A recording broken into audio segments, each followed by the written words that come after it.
This episode of the Mimic's Veil is... God, I wish I had a better announcer voice. Do you guys ever feel like that? Yeah, every single time. Like inadequate, totally inadequate. I'm going to try... I've got this little filter, actually. I might try this, see if that helps a little bit. Right, here we go. This episode of The Mimic's Veil is sponsored by Taste Invader Tea. Treat yourself to 15% off an order of daring and delicious tea at tasteinvader.co.uk using code TMV. And in The Mimic's Veil tonight, we bring you our highlights from the latest Steam Next Fest. We listen to some cool indie music and talk about Keep Driving.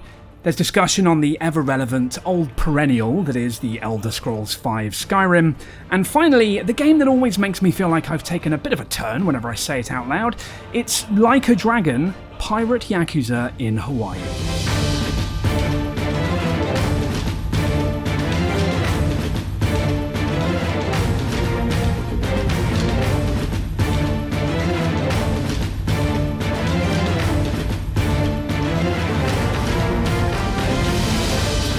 I think we all know I was quite excited about this game, and I'm happy to say that it's exactly what I expected it to be.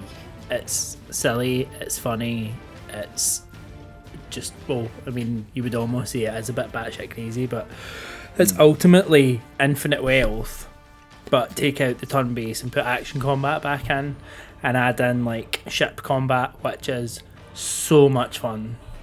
Like... there's so many different bits to it. So I've not even finished chapter 2 yet, and I'm 6 hours in. And that's. Do you know how many chapters there are? I think there's about 15. I'm not sure exactly, but I think with most of these games it's usually like between 10 and 15, at least 12 generally. But and you start off in. Basically the whole premise of the game, and it's quite well put together, because it's Goro Majima basically telling you the story, and it goes, and then he's sitting in his big throne, and then it takes you back 6 months, and then it's kind of him narrating everything that's gone on, and it's all about him getting amnesia, landing on this beach of this little island, and then becoming a pirate. And rather than when he gets the opportunity to go and find the people that can help him get his memory back, he wants to go and live the pirate life and help them do this and sail the seas. And then you go to this place called Madlantis, which is like this big pirate emporium, where you've got the pirate Colosseum, where you basically have, it's basically like a big Colosseum, but it's water in the middle. And it's where you have like your ship battles 1-on-1 in these different like battle tournaments. Cool. But when you're just sailing between islands, you come across random ships just to fight as well. And it's like your ships have got cannons, it's got machine guns on the front. You can be the captain, and you've got a rocket launcher to fire at the ships. And then if you beat the ship, you can then board the ship and you fight all the crew. And it's just is that sort of ship your main method of traversal? Because obviously normally in Yakuza games you're sort of running around from place to place. No, well, you have different bits. So there's like bits of the game where you're on the ship, there's bits of the game where you're in Hawaii just running about trying to recruit crew for your ship, doing the kind of normal stuff you'd be doing in Yakuza, doing all your side missions, all your mini games, all that stuff is still there. And then you've got this like ship bit added on top of that, so it's like you do both, and it's probably kind of equal. You're probably more off the ship than on the ship, because as you go through the ship, you're sailing the seas, and you get this pirate's treasure map to go, and like you can go and see how in like you got more of the dungeons and some of the bits of the Yakuza games, and you go through all the different rooms and get to like an end boss. That's what the islands have kind of become when you're on the ship. So you reach an island and you go through like the different rooms of people to beat, and then you'll get to like a boss, and at the end you'll find a treasure. And that's the kind of route they've gone down with that. But then, I mean, what was the main thing that the Yakuza ever missed? A grapple hook, wasn't it? I mean, Yakuza always needed a grapple hook. Of course. So now in Hawaii, when you're going round, and now suddenly you've got these grapple hooks that you can go and get, and like it pulls you up on the roof where they're hiding these treasure chests to get some of the treasure. And It's just all these silly little things, and the the sub-stories are as silly as ever been. Like, I did one, and it was this, like, Japanese pop idol who had all these fans, and she was taking them in this bus tour, but basically she was just being sweet in the front, but she was ripping them all off, and he went and kind of sorted her out, and the fans were like, ah, and it was just so over the top that it was funny. And then it's that same way you can upgrade your ship, you can upgrade the cannons, you upgrade the number of crew that you can have, and then you've got like basically like a common room underneath the ship, and it gets bigger and bigger, and more rooms then in your ship, more and more things you can do with your crew. Your pirates' quarters, your captain's quarters, you can have like a captain's quarters meal, which increases the morale of the crew, and there's so much to it, as there always is with these games, but the combat is excellent. You can split between your stances, but the pirate stances with dual cutlass is just so much fun. Like, it's so good. See, the combat, sorry Alex, the combat that's in this, like when you're not on your ship, when you're kind of cruising around fighting folk. Yeah. Is that what the combat's like in other Yakuza games? Because I've got, like, I'm watching a video of it now. It's the most I've largely seen. like 1 Is to it? 6, that was what the combat was kind of like. Obviously it progressed over time and got a bit more and more like mad, but like in the 2 Judgment games are more action combat. It was only when you got to like 7 and 8 that they went the turn-based route. Because some of it looks quite Muso based. Yeah, there's a lot of crowd control kind of stuff going on. But it's always that way. It's kind of more, but it's never like. Usually, although there's loads about, they usually kind of fire like 5 or 6 at a time. You never like get 20 or 30 or 40 of them coming on top of you. It's like come more in waves rather than crowds. But I just want to see where it goes. Like, the story's going to be so stupid. Like, you've got this now. The bit I done tonight was my first Colosseum battle.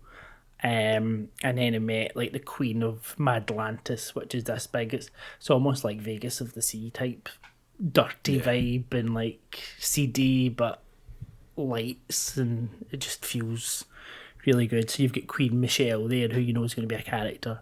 She almost gives a bit of like Lady Dimitrescu vibes. She's got that kind of, she's not a huge woman, but she's got that kind of look about her and feel about her. And then you've got like the King Pirate, who's Samoa Joe. So just met Samoa Joe. Yeah. And he's just as Samoa Joe for people who know who Samoa Joe is. It's just him in game format with a different name, which is quite cool. And I'm just really looking forward to where it goes. It started really well. And just know I'm going to enjoy it. Like, and probably, although this episode's like coming out a good few weeks after this game came out, it is not actually that long after it came out. So I'm not taking my time with it as much as you might think. Does it follow on naturally from another game? It kind of follows on from the end of 8. Like the doesn't it sort of spoil in it Infinite Wealth a little bit? A wee bit, but not enough to be like.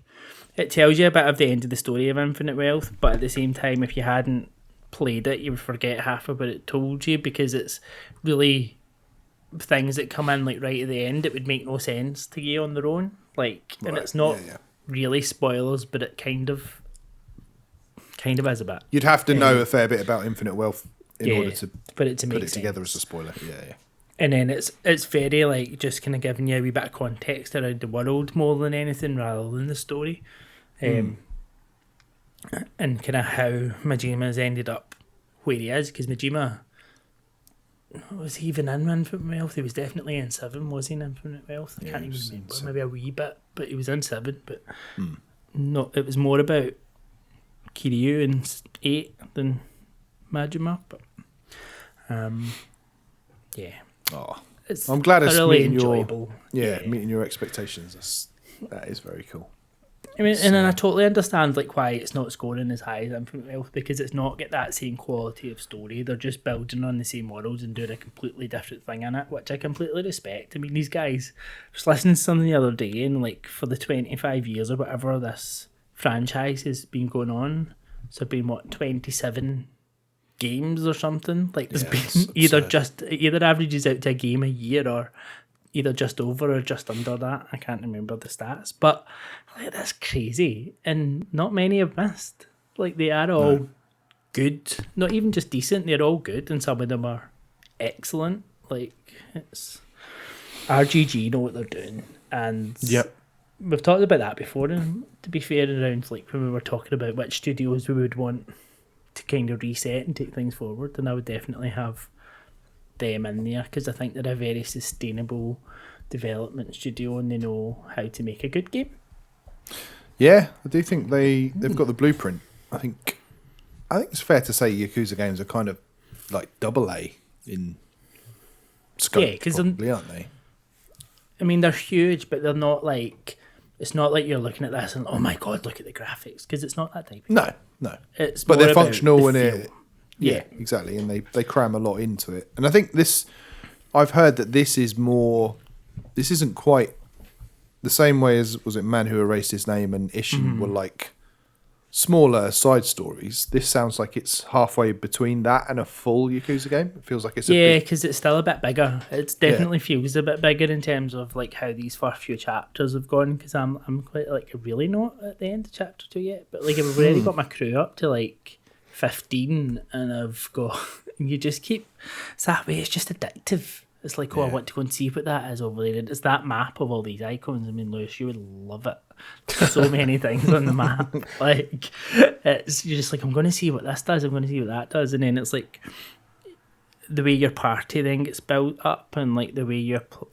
I'm kind of going right back to where I started, but you like allocate people to the cannons, you allocate people to like your first officer, you allocate like support crew, which is like one of the kids who you meet right at the beginning and an animal, and then you've got your farm where you can like make your animals grow, and the nicer you are to them, the more they help you. So just now I've got a dog, a chicken, a baby tiger, and a cat, and I wonder what else I'm going to get from my farm, and it's all these just random shit. It's the only Yakuza that can get away with it, or sorry, like a dragon. But yeah, I mean, even just the whole concept of it, the name is just random, completely random, isn't it? The fact that I still, after you very eloquently explaining it, I can't quite wrap my head around. So it's obviously set in the modern day. Yeah. But these pirates, I mean, just I'm picturing it as like pirates, like proper how you imagine a pirate, not which, and then that smashed together, in a sort of contemporary setting. It's crazy. And it's bloody flick crazy. Of a button, you're going from your full pirate outfit to a nice little Hawaiian shirt. You're like, yeah, brilliant. And it's like you need to collect all your rings, so you want to have as many rings on your hands as you can, so that gives you all your abilities and stuff. Just all these like. That's cool. Yeah. Any interest, Lewis, in this or other? No, really. Yeah, I actually have. I've downloaded Like a Dragon. That's what it's called, eh? Like a Dragon, the one that you played, Alex, more recently. Yeah. I've downloaded that on Game Pass because they're all there, right? I think most of them are there. Some of them I think have just either just been taken off or just going, like some of the early ones. But I mean, 7's a good jumping in point because it's like the reset point and has the best character. Yeah. But that on just on the basis of how you've spoke about it, I've downloaded it. It's just finding that right mood to play it. But this looks, you know what it looks like? It looks like a cool game. It is a cool game. There we go. And ultimately, that's all that matters. Exactly. Cool games. Cool games for cool games. We haven't dropped that for a while, have we? No. Remember that club? We should go back to that one. But not today. Lewis. That's me. Talk to me about a cool new game that the kids maybe haven't heard of yet. Okay, so a cool new game.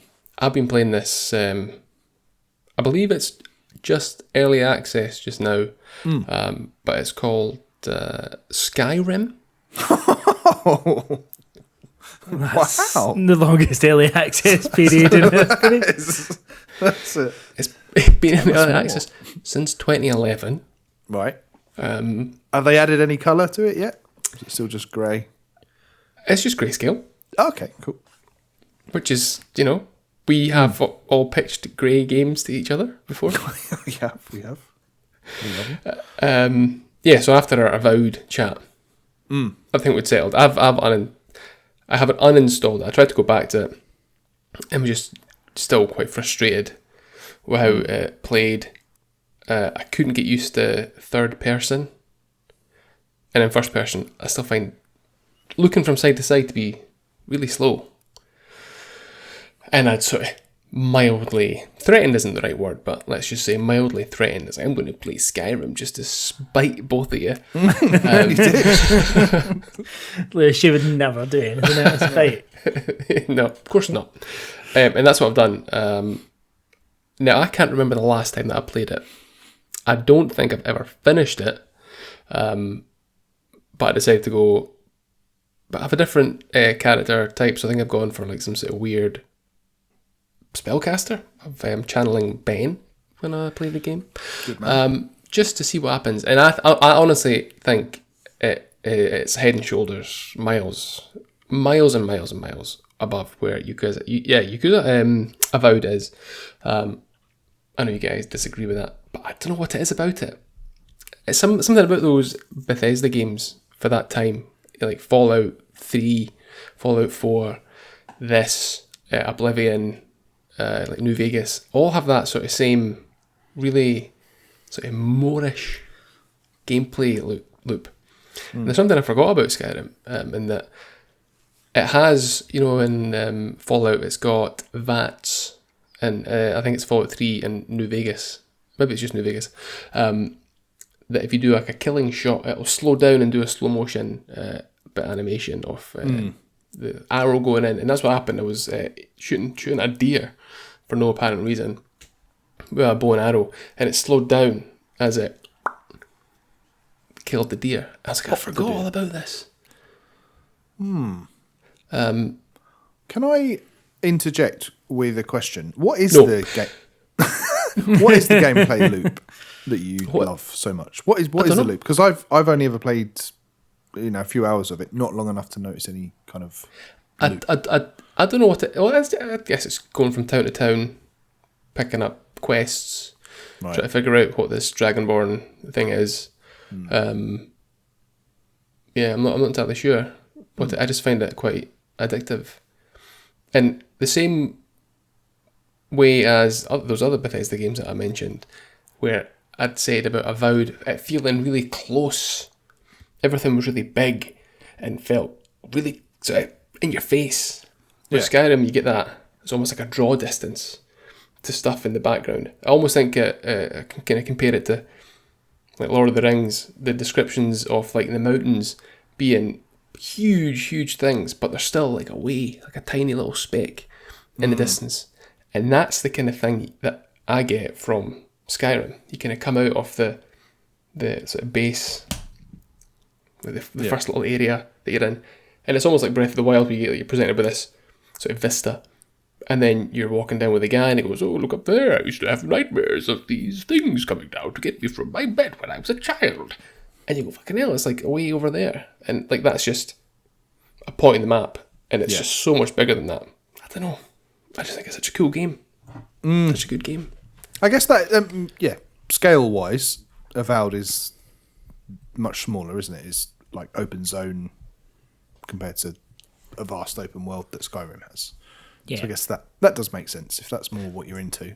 But yeah, I don't think it's just that, because even in Paradise, going up and speaking to literally the first people that I saw, and I was like, oh god, I don't know if I can be bothered speaking to these people. Yeah, and I don't get that with Skyrim. I went up and spoke to the first person. I got a dialogue option. I had to choose between 4 or 5 different choices. Yeah, I was like, oh, I'm not getting. It's almost exactly the same choice. Not it's exactly the same sort of gameplay mechanic, picking what you want to say. But I wasn't getting any sort of frustration with Skyrim, and I don't know if it's because I know I already like it. I'm just not giving Avowed a chance. Yeah, there's maybe a big bit of that. I think that might be a bit of it.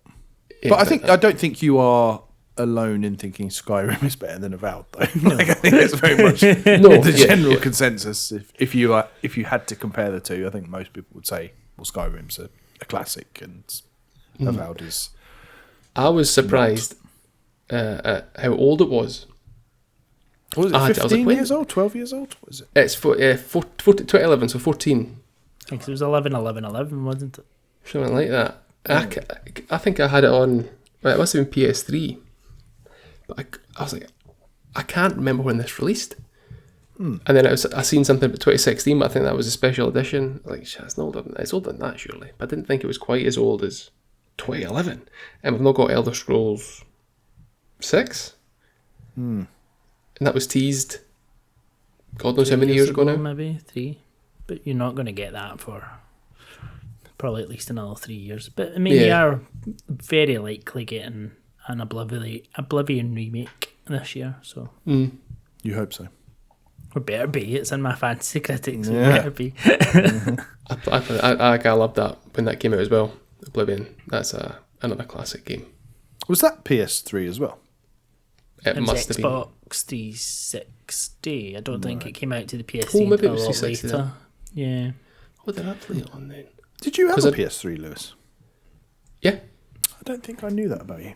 I had a PS3 that I ended up for a long time fixing myself with a heat gun in the garage at my old house, because you know how you got the Ring of Death with the Xbox. You got like some weird crap red light on the PS3, and I watched a YouTube video about how to fix it. And it like you have to unscrew like the sort of shell of the PS3, take all the circuit boards off, and then get a wee heat gun and get some anti-static fluid to. Wow. I was very hands-on in those days. Now we're just chucking the bin. Buy me another one. Yeah. I want another PS3. It's the only PlayStation I haven't owned. Oh, really? The PS3, yeah. That was when I was in the dark ages. In the dark Well, I ages. had a What? 360 at the time. But PS1, the only one I didn't have. really? God, I love the PS1. And I think that was the one that I downhill after probably. I think that's probably, and I'm sure I've said this before, but I think that's the biggest thing that shaped how my gaming taste went. The fact I didn't have a PS1. What did you have in that era back then? in the day? So I had so it was all Nintendo really at that point. I am so Sega. shocked. Yeah. I didn't have a PS1 or PS2. And then I got an Xbox. So I went straight to Xbox. Ah, yeah. No, I had a PS2, and I just associate the PS2 with The Matrix, and that's like just watching that movie on DVD and just thinking, DVD. wow, I am living in the future. On my little, You're just saying that because that CTO guy came out this week and said the only reason the PS2 was so big was because of the Matrix. Don't you? No, Don't you I'm- mean that? I don't know what you're talking about. No, I had a green CRT TV with a DVD player built into it as well later on. But my first DVD player was the PS2, and my first DVD was The Matrix. It was like the classic. My first DVD was Friends, Series 7, Episode 1 to 5. What was your first DVD, Alex? Oh, I don't know. Oh, I think it was like GoldenEye or something, because I remember going to John Menzies in Irvine back in the day to buy it, because that was one of the first places that sold them. And it was, do you remember when DVDs came out, they had those like not glass cases, but they were almost like glass, and you had to push the button for them to open before they went plastic. No? No, I Yeah, don't so they remember were really fancy cases before they went to like proper plastic cases. You used to get them in really fancy cases. With my DVD player that I got 3. Actually, I lie. The first DVD I bought was Big Daddy, Adam film. Sandler classic. Great film. The ones I got 3 DVDs with the DVD player, Perfect Storm and 2 others, and they were in cardboard cases that had like the weird like. Oh yeah, you clipped it and they Yeah. opened. Yeah, that's how I remember the first DVDs. It had cardboard, but then plastic like Well, you had, like- bindings, basically. You had that version, and then you had like these really thin, like almost like crystal plastic cases that you pushed the button and they opened. And I remember I had GoldenEye, and I think it was like either I Know What You Did Last Summer or I Still Know What You Did Last Summer. Brilliant. It was one of those before they all kind of uniform. But I remember I always had, was it Any Given Sunday. I had to. Yeah, one I had was that. like- Yeah.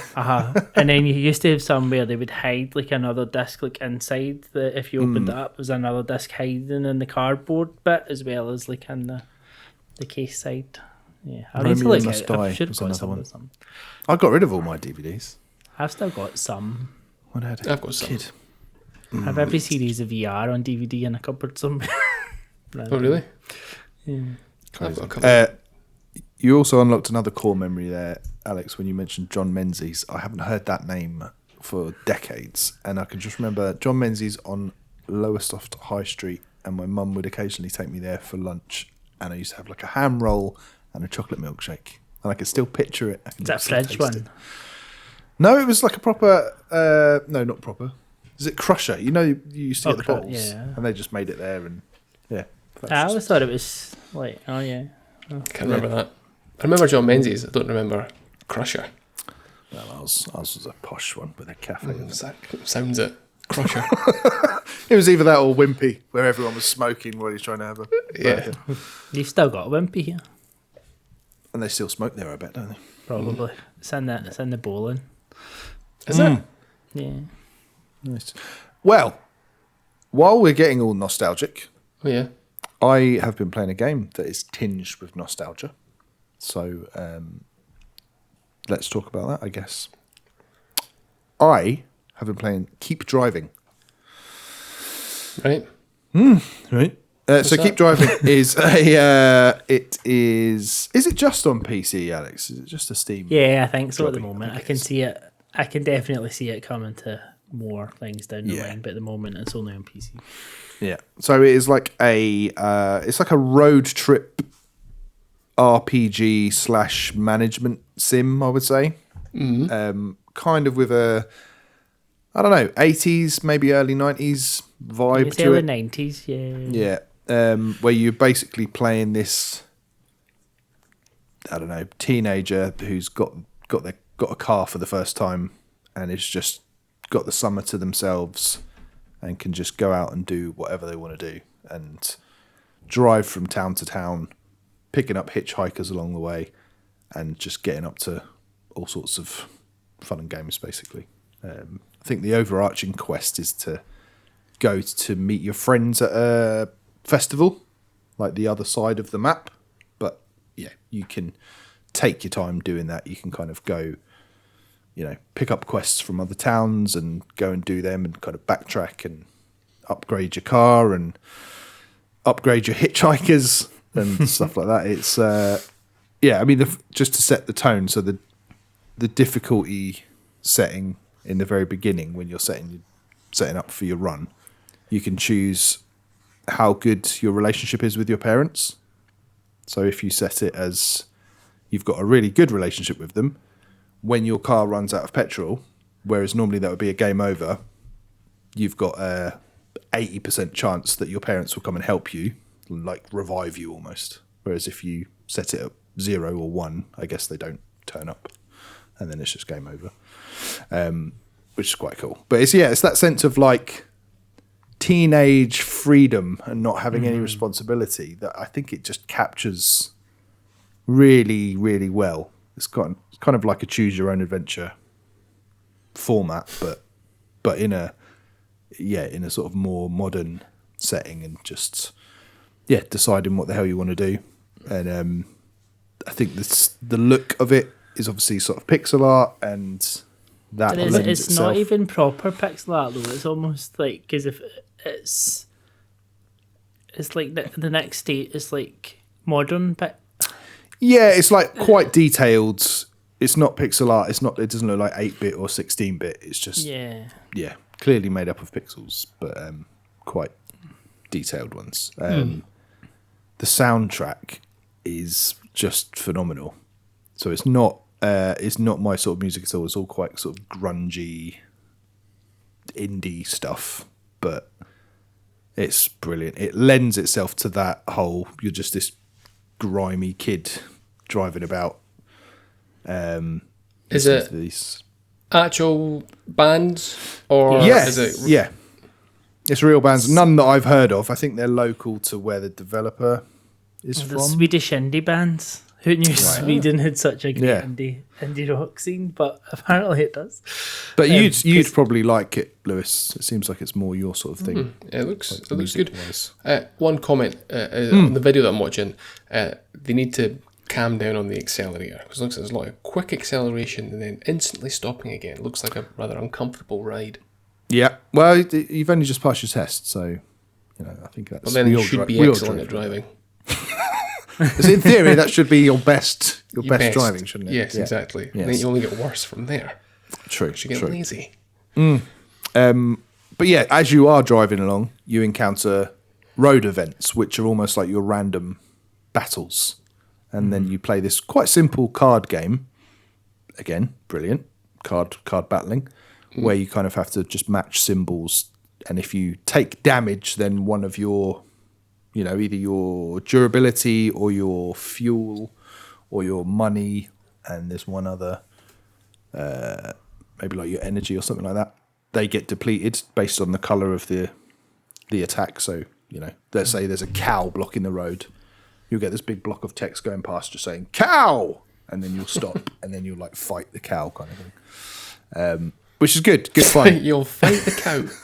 Yeah, you don't actually see them fighting, but you're overcoming this blockage in the road using all your abilities that you've leveled up throughout and your hitchhiker's abilities as well. So anyone you pick up has got their own skill set and also their own debuffs as well that you have to deal with. So one of them you'll pick up. She's got a really powerful card, but also she'll leave rubbish in your trunk. So every stop you have to get rid of that to clear space in your Resident Evil 4 style inventory, basically. Yeah. And then you've also got your glove compartment where you can store wee things that you can help you as well. So you've got maybe a coffee in there that you can have that will just give you a wee bit of energy to keep you going, or you've got some chocolate that just the same, or you've got other little things that you can use in the puzzle. Yeah. Bag of weed to get rid of stress, just little things like that. It's very cool. I think it's it's a game we should remember for this year, and I think more people should play because I think it is. Yeah. It's definitely got something special. It's almost greater than the sum of its parts. I think. If you took the card battling element by itself, it would be pretty basic. If you took the RPG elements alone, pretty basic. But all combined, and with that sort of nostalgic, like I said, sort of early 90s grunginess to it. Just a beautiful, beautiful work of art, really.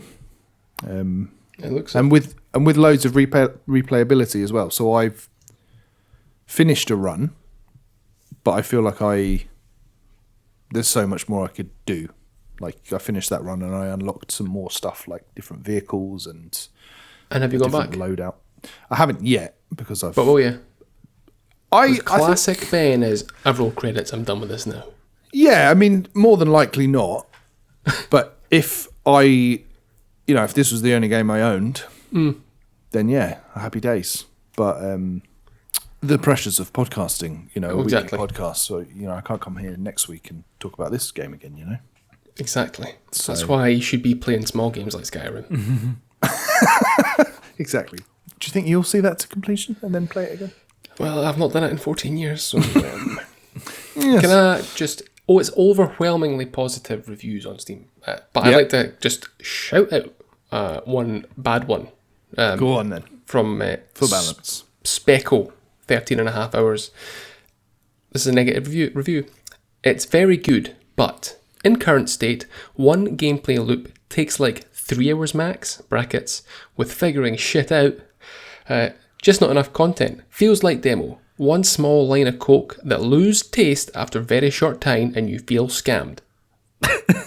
Great analogy there. Yeah, we've all been there. It's.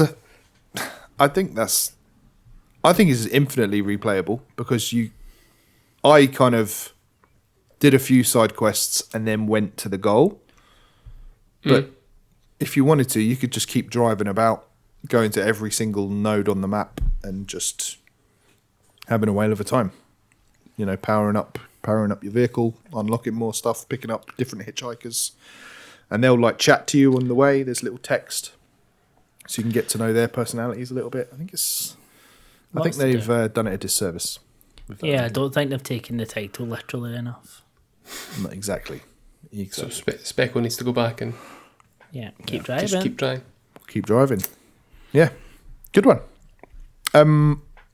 Lewis, you also played another game this week. We're going to take let's jump in that car. Yeah. And take a quick trip over to Takedown. Oh, perfect. Segways are flying. A game that's been on my to-play list for donkeys. Let's just say a long time. And it's Chroma Squad. So it's a tactics game where you are, you're like the Power Rangers. So, the Power Rangers from the 90s, peak television years for me. And you get to fight off against random baddies. It starts off in you almost have like a disagreement with the director of the show, and you go, "Oh, we're going to go and start our own studio," and you find like an empty warehouse, and then you sort of you can upgrade it with cameras and microphones, and then you can go and do shoots. But it feels quite meta because, like say the baddie for a level will come in, but we're not ready for you yet. Come back in a wee bit, and then the guy's like, "Oh, I'm sorry," and then he disappears. But yeah, it's just I've only played it for a little while. Like it has been on my list for a while. It was actually Super Rare Games. I remember they had a physical, and I sort of hummed and hawed about getting it for a long time until it finally went out of stock, and I was like, I'll just get it on the eShop. And I've had it for a good 2 or 3 years just sitting there. But you can sort of upgrade your suits. You can actually you can change the characters who are. So your Red Ranger, you can pick a particular person to play that character. You can change it from a Red Ranger to be green if you wanted to. You can sort of chop and change. There's also a dog that can be a Power Ranger. That is a dog when out of the suit, but when in the suit, it just looks like a human. Looks like all of the other Rangers. But yeah, you can upgrade all those. From what I can see from the artwork, I think you can upgrade your suits quite far, because I think you start off when you're back in your own studio. We're just wearing I think it's just like a cardboard helmet and some sort of quite cheap, quite cheap. Just seeing you look down there, have you taken a note? Yeah, I think it's just you can upgrade your suit quite a bit, but yeah, it's good. It's really sort of simple, like pixel art. If I could ding it for one thing, it is quite tricky to select the square that you want to go to if there's someone standing in front of it or to the side of it, because it's like an almost isometric viewpoint looking down. So if someone's sort of up to the left or directly above where you want to go, it's sometimes a bit fiddly to get in there. Can you rotate the camera? No. To mitigate that? No, you cannot. But yeah, you get different sort of weapons. You have like if you go next to a baddie and press X, you'll do a little pose. If someone else comes up and stands alongside that baddie, also press X, do a little pose. You can do sort of combos with team members, but if you get all 5 of your team, of your party around that baddie, you'll do a sort of special move. Right. Where you get like a pretty cool animation. Do you get the big, what's it called? No, perhaps later on in the game, but this is just, you'll sort of get one, you're all up in the air and you sort of shoot down the colour of your Power Ranger. Is it Megazord? And then Megazord. I'm hoping there'll be some Zord action. There's got to be some Zord on Zord. Has to be. Action. Yeah. Good. Well, that sounds fun. That sounds like something I would enjoy. Sounds like a Ben game. It does. Chroma Squad. Quite. It's got a lovely. At least the sort of theme song for the sort of loading screen is. It reminded me a lot of the one we used for metaphor. Refantasio. Oh, they're like, Yeah. that one. Yeah. It reminded me a lot of that. Very good. Very good. Very good. And you think you'll continue with that? Yes. You won't hear about it again on this podcast. But just know that I will finish it in my own time. Cool. Well, last week I mentioned a game called Death Howl that I'd been playing the demo of. You did? I did. And also, although this is coming out after the fact due to scheduling commitments, at the moment, time of recording, Steam Next Fest is going on. And Alex and I, because we have Steam Decks, because we're dedicated to this podcast, have been enjoying many of the demos. So, how about, Lewis, you can see our list of what we've played. Okay. Why don't you just pick some of those crazy names at random, and we'll tell you about our experience with these demos. Okay. Yep. Please tell me what Promise Mascot Agency is. I'm so glad you asked about Promise Mascot Agency. Promise Mascot Agency is an open world monster collecting RPG with sort of narrative elements, and it is insane. It is completely unhinged, and honestly, I've played probably about an hour, and it has made me laugh way more than Thank Goodness You're Here ever did. Oh, really? I've genuinely a couple of times. That says more about you, though. Yeah, I mean, it does. Like, obviously, humor is subjective, but I just found it very funny, and you're basically in charge of this mascot agency, which is basically like you have to go around collecting Pokemon, but silly Pokemon. So the first one, your mascot, your main friend here, who you drive around with in the back of your truck, is like a giant thumb or a giant finger called Pinky, and just seems like slightly psychotic and says really off the wall stuff. And then the next one you collect is just a block of tofu who can't stop crying because they're soft, but they dream of being firm because it's tofu, obviously. And it's just very silly. Everything's got this really like old school Japanese filter over the top of it as well, which makes everything look just off anyway. You can turn that filter off, but it just works and adds to the atmosphere so much. And it's almost like it looks Japanese. All the voice acting is in Japanese, but the writing seems Western. It seems like it doesn't have that same. I don't know. It's either been localized or it's been written by or developed by a Western studio, because, and I haven't looked into who's made it, but I just got that vibe that it's paying homage to Japan rather than made in Japan, if that makes sense. Yes, but it's really, really promising. I'm genuinely quite excited to sort of see how this scores, because I think it's always hard to tell from a demo, but I think it's got a load of potential to be one of those things that people think, this is fucking crazy, but it's fun. I think it's probably shits all over Pokemon. It's just for sheer originality. I'm watching a video. It looks mental. Yeah, it is. But yeah, that is basically Promise Mascot Agency in a nutshell. So I'd say definitely. I don't think we've got a release date for it, but yeah, all of these games I think are slated to come out in 2025. It said April there 10th. popped up. Yep. Yeah. Oh, April 10th. There we go. Yep. So not long to wait for that. Lovely. That does look pretty good. Let me chuck us another one. Random one from this. Asgard's Fall. Viking Survivors.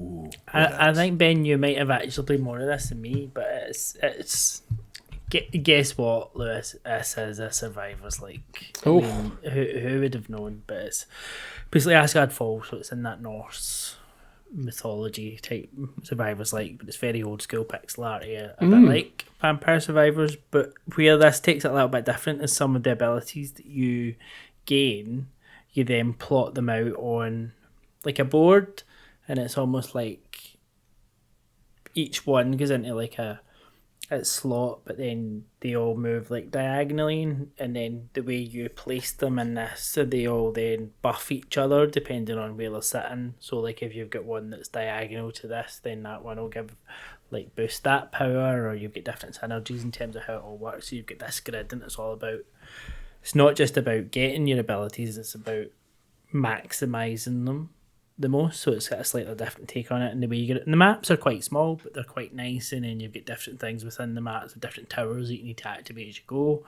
It does seem good. It seems that it's got good potential, a wee bit different again, which all these games try to be a wee bit different. There's only so much you can make them different, but yeah, I think this is one that I'll probably play many hours of. I'm enjoying the art style of this. So it reminds me of Haiku the Robot in a little bit. Yeah, I see that. Sort of chunky pixels, aren't they? Whereas, yeah, I get that. Yeah, I was very impressed with this. First couple of runs, I thought, wow, this is really hard. I'm not sure I can do this. This seems way, like, not balanced properly. But then the penny dropped, and I figured out, I can run through the enemies. You just have to avoid their attacks. So it's not like Vampire Survivors where you can't touch them. You'll see a little red cone appear where they're going to, like, swing their sword or fire at you, and you just stay out of the way of that. So you can just plow through, and there's a dash as well, so you can dash through them. Dashes on a cooldown, but you can unlock more dashes as you go and stuff. So do you hurt them if you go through them?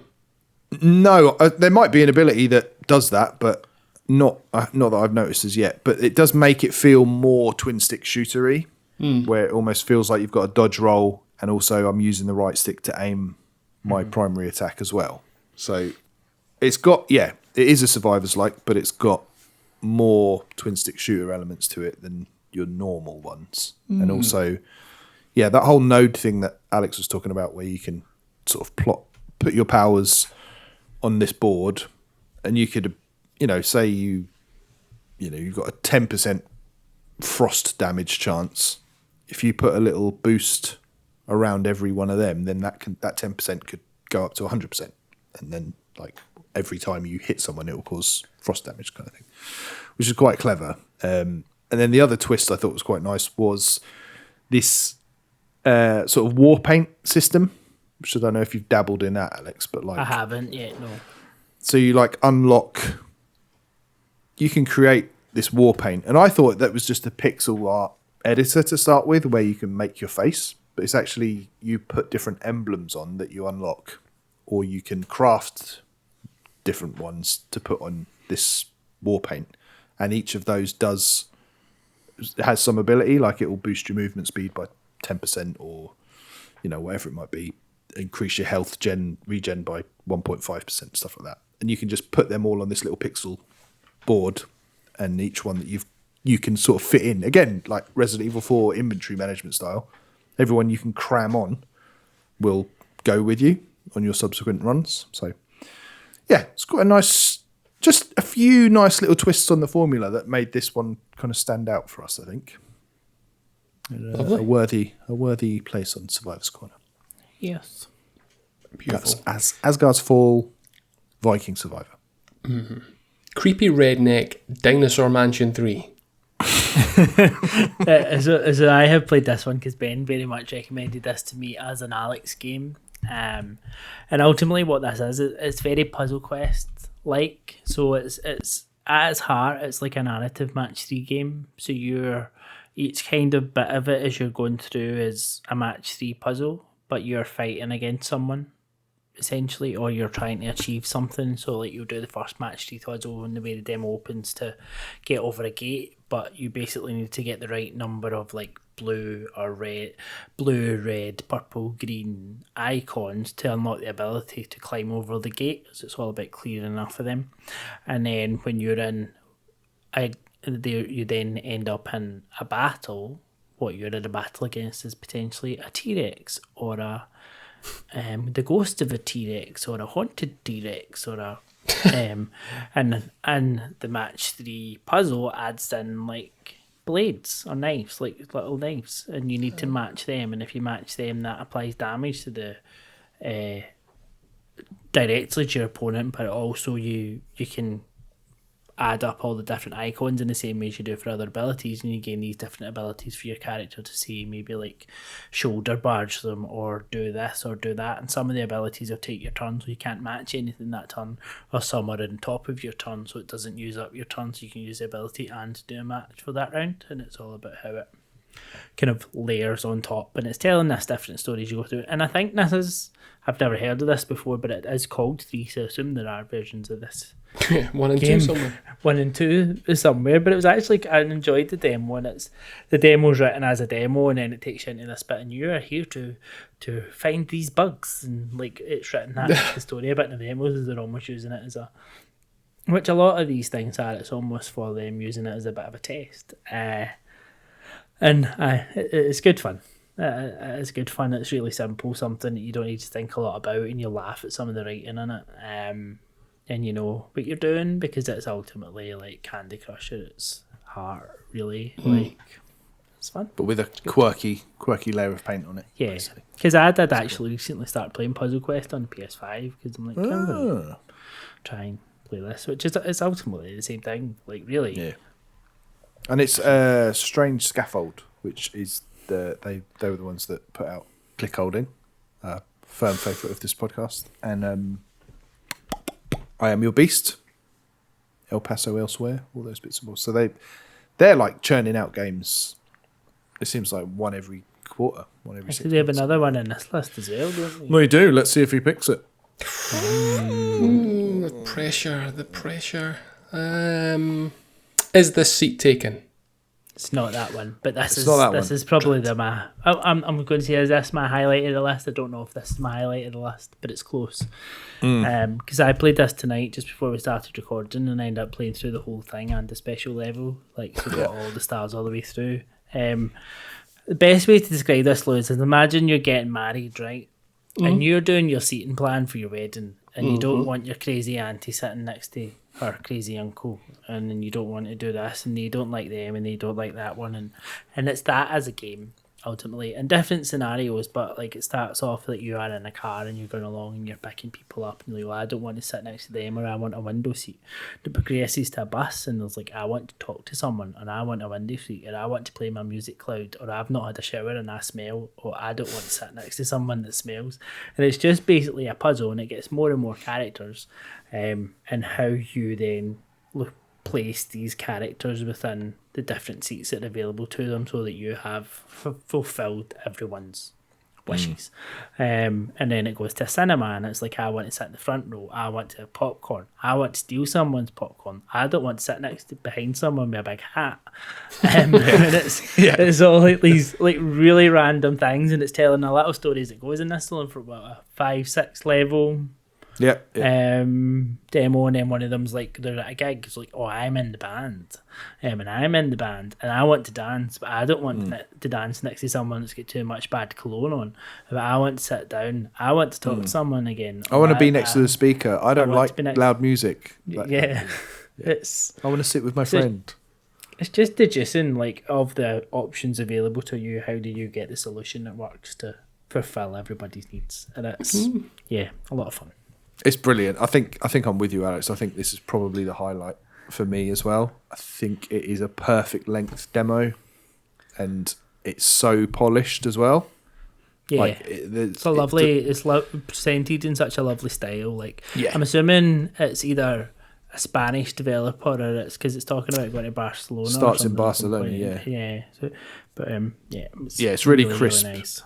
The characters have got this sort of snipper clips kind of look and sound to them as well, haven't they? Like, it's just all cute, and it's just lovely. Like, I played the whole demo as well, Alex, with massive smile on my face. Like it's just lovely.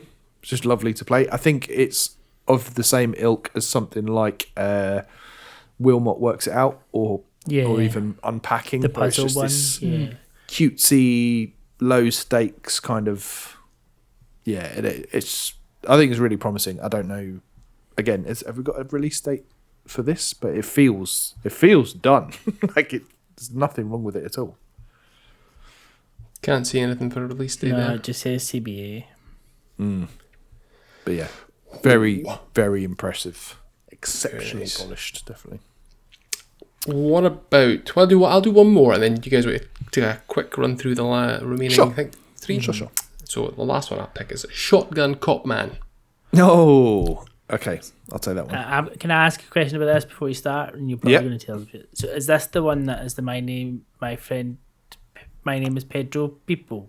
I think it is, yeah. Because it's published by Devolver, and it's very similar in terms of the gameplay, but visually much more stripped back. It's kind of like you know how Gunbrella, you used your gun for like, as a way of traversal.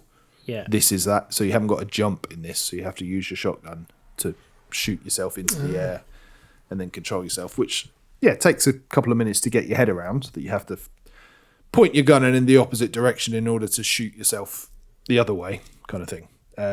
But it is, if you picture a Devolver Digital game in your mind, this is exactly that. This feels like Disc Room. It's got that same. Yeah. It's just unhinged and weird and violent, but and sort of hectic. I think I'd probably play this in quite short bursts because it's quite intense to play through, because you're just getting bullets fired at you constantly and having to wrap your head around dodging out of the way of those bullets by firing a gun in the opposite direction that you want to go to, while still shooting at people with. So you've got a shotgun on your left trigger and another gun on your right trigger, which is basically like a handgun, or you can unlock like a machine gun and stuff like that. But yeah, it's cool. It's cool. I don't know if this kind of game has maybe had its day a little bit, because it feels like, a few years ago, stuff like this we would be lapping it up. Mm-hmm. But this does feel a bit like a kind of throwback to one of them. But it's still good fun. Just, whether it's got enough meat on the bones for this day and age, I don't know. But good enough for a demo, though. It looks quite difficult. Yeah, I would say it is. It's a little bit. I think you very quickly get used to it, but it's quite fiddly to control. But I think it's meant to be like the restarts are quick. I forget what the character says every time you die, but it says something like "I die," but he says it in a really strange way. But it'll quickly throw you back into where you died on that level. So it's meant to be almost, I guess, like Celeste or Super Meat Boy kind of.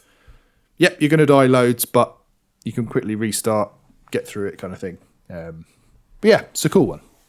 Mm-hmm. See, just quickly, when you shoot the floor to jump, is there any difference between shooting the floor and shooting, if you're going down, shooting enemies? Because you're just watching sort of like a loop of gameplay, try to see if you get more power from shooting an enemy to jump, or is there no difference? Not that I noticed, but I was tending to use my shotgun to jump and then the other gun to shoot the enemy.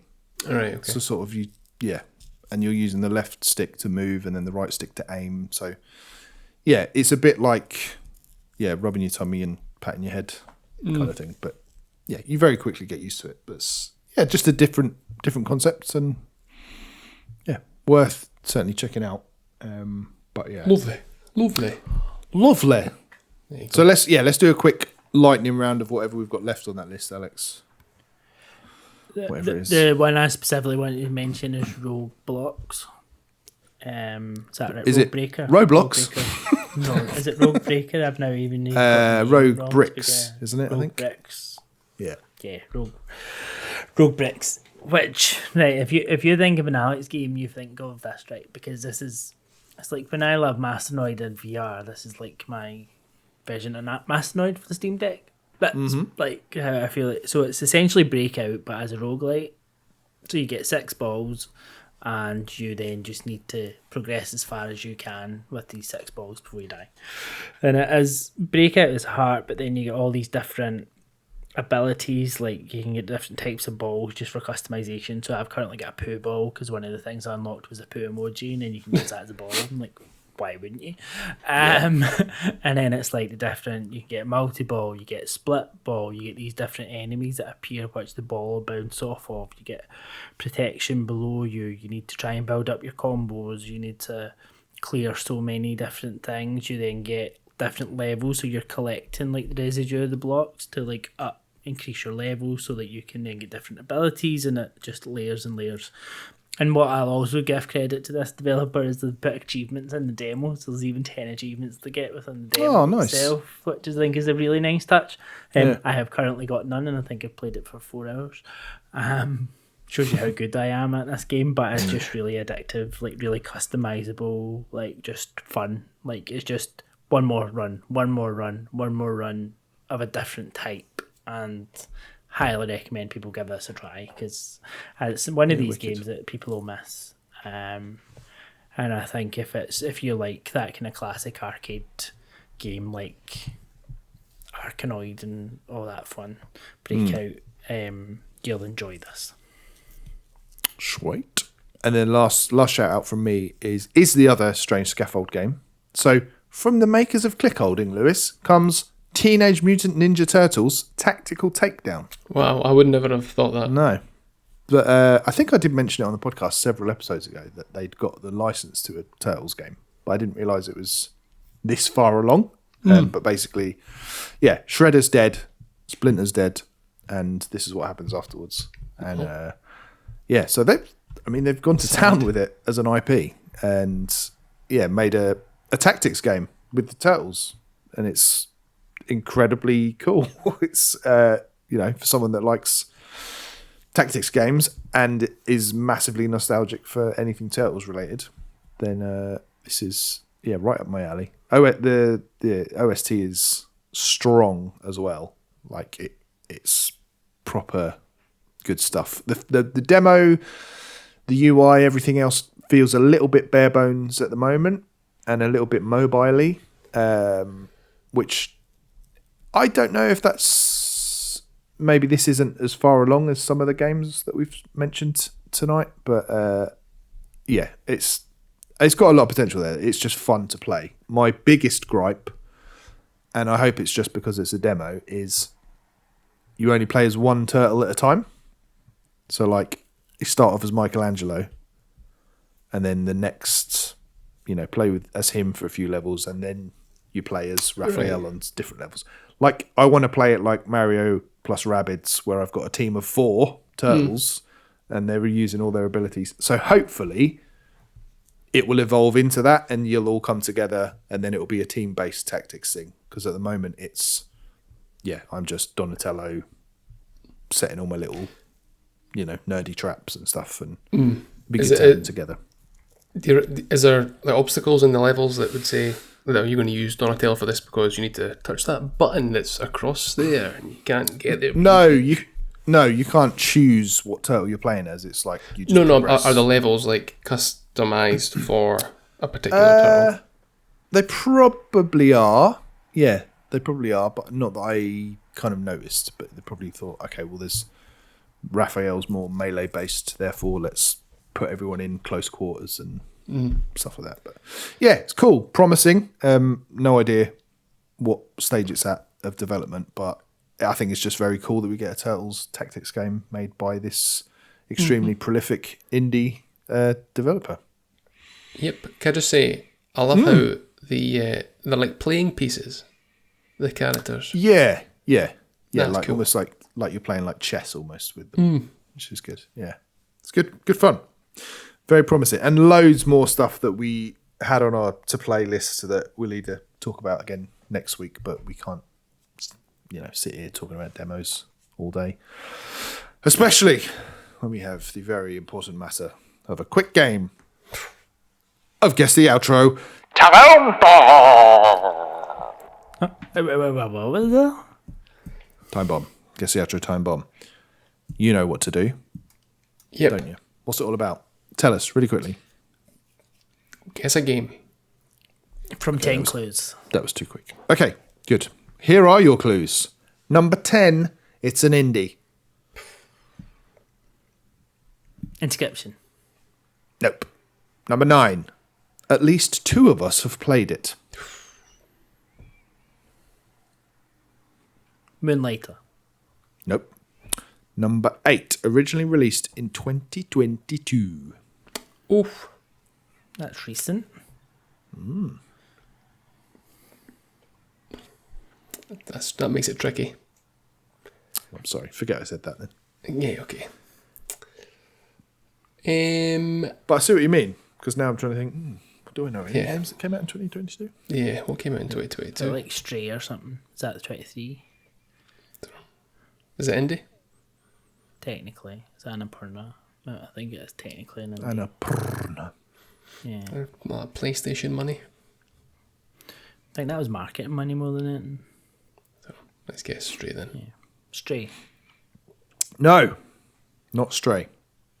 Number 7, made in France. A Francais? Oh,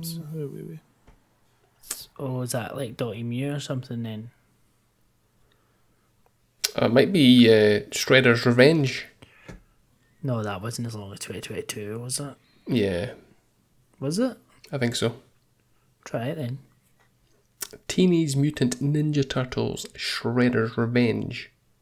No, great guess though. Would have been a perfect segue, wouldn't it? It would have But been.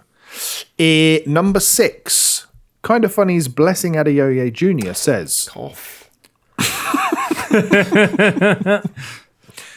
equal parts addicting, flashy, and filled with mechanical depth.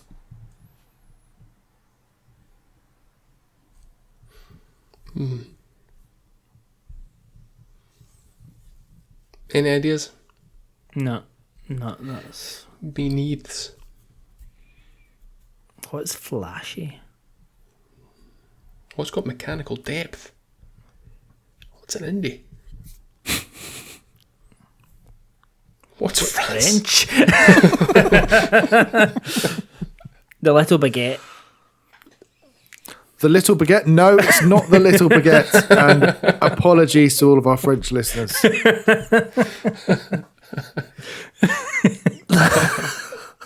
There are none. It's okay. Apologies, but also thanks, Alex, for naming the episode at this late stage.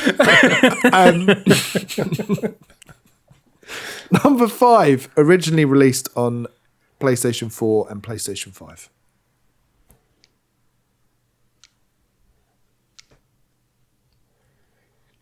Monster Boy, The Cursed. It's gone for World. tricky again. You going for Monster Boy? Yeah. Not Monster Boy. Number 4, I don't know if it's French. the NME says this. New Musical Express? New Musical Express. Did you used to read that, Lewis, back in the day? No. I was a Kerrang guy. Oh, of course you were. Much more hardcore. I was a Sugar Babes guy. With such, Enemy says this, with such replay value and an appealing price point, it's easy to recommend to everyone, especially if you're into modern roguelikes or From Software games.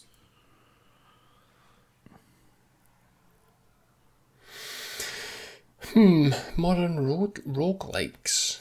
Or From Soft. Soft games. I feel like this takes me out. That's something I don't think I've played. 2022 France. Picture the scene. Picture the scene. Sign at a cafe. Stop. Stop. Um, Allez. Francais. Merde. I mean, I feel like that French thing might just throw us off a bit. I'm trying to think Yeah. of else of French. What was that last one again? From Soft or roguelike? Yeah, the enemy said, with such replay value and an appealing price point, it's easy to recommend to everyone, especially if you're into modern roguelikes or From Software games. And 2 of us have played it. At least 2 of us. At least 2 of us. No idea. No.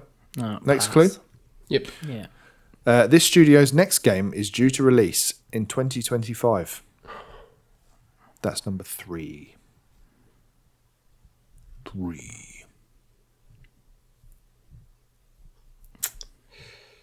2022. I don't know. So they've released their game that's not due to, so that's out.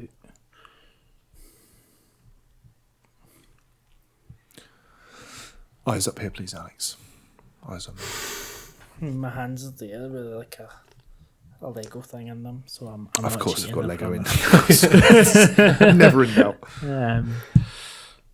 I don't know this. I'm Yeah, I'm struggling here. Okay, number 2. Yeah, next Yep. one. Yeah. 2.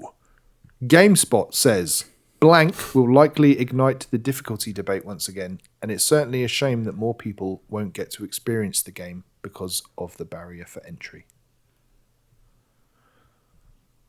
So something that was difficult. Is it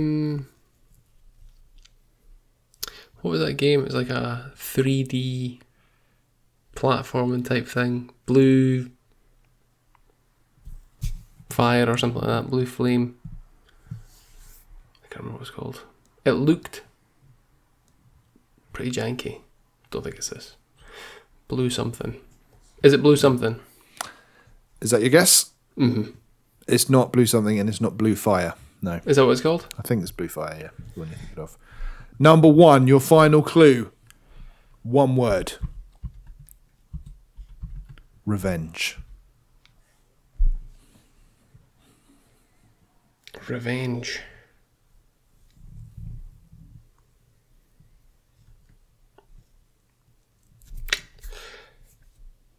Sifu. Yes! It's Sifu. Right at the last minute. Well done. Well done. That's Yeah. a game Yeah, that's I think easy that to deserves forget. A slow clap. Yes. That was going to be one of the clues, was Alex GIF. Another potential clue was character job title in title. But then I thought, it's actually his master gets killed at the start, doesn't it? So And I haven't played Sifu. no. I have. I do own the, it, and I've got the tin and everything. I've got that edition, but I haven't played it. Lovely game. It's good. You and I, we both knocked it down to story because it was just Of course. Yeah. far too Oh, it's difficult. brutal, but it's actually good fun. It plays like Streets of Rage if you knock it down to story mode. Yeah, It's brilliant. you feel, when you knock it into story, you feel like that bit in, talking to the Matrix, when what's his face is punching Neo, and Neo's just using one arm to block everything. Yeah. It just feels like that. Brilliant. What's that guy called? Hugo Weaving's character in the Matrix. Agent Smith. Agent Smith, that's the one. Yeah. See? I told you I'd seen The Matrix. Don't test me. Yes. Good. Well, yeah. Sifu. Brilliant. See when you have a deja vu. Do you automatically go, oh, there's a glitch in the Matrix? That kind of thing. Yeah, I'm that obsessed with it.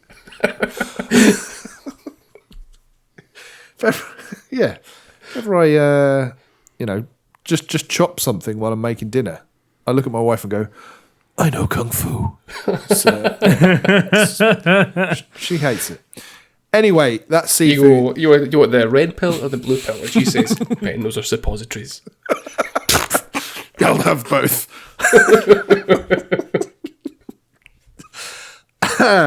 Right. Sifu is a wonderful soundtrack that I've thoroughly enjoyed listening to in preparation for this shit show. The song we are going to listen to take us out is The Flash Kick by Howie Lee. Howie Lee made the whole OST, which I highly recommend to people listen to because it's a banger throughout, start to finish. Yeah, this is The Flash Kick from Sifu.